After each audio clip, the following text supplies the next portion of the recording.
કરો કે આ વખતે રામજી ઠાકોરને આપણે જીતાડી મોકલવા છે. વધુ નહીં કહેતા આટલી મોટી સંખ્યામાં આવ્યા છું ત્યારે બે હાથ જોડીને બધાને વંદન અપીલ કરું છું.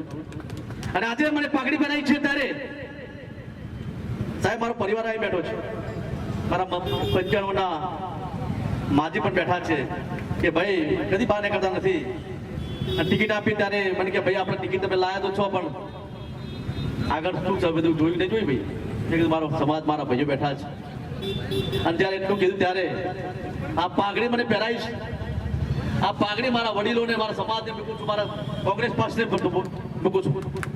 આ પાઘડી લાજ તમારે બધા રાખવાની છે.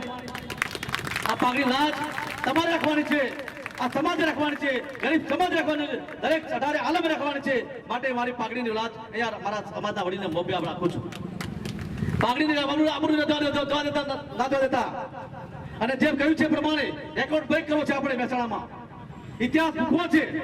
અગાઉના સમયમાં આપણા ઘણા બધા આગેવાનો ચૂંટી જ્યાં છે અને આજ વખતે જે ધરતી પર બેઠા છે આપણે હીરાભાઈ પરમાર જે હીરા ચોક છે એના પણ અમારા ગામના મેમ્બર પાર્લામેન્ટમાં સભ્યતા તરીકે ચૂંટાયેલા હતા. અને આજ ઘણા વર્ષો પછી 30માં રામજી ઠાકોરનો નંબર લાગ્યો છે ત્યારે આપ બધા પાસે ખૂબ આશા અને અપેક્ષા રાખું છું કે મને જંગી બહુમતી જીતાડો.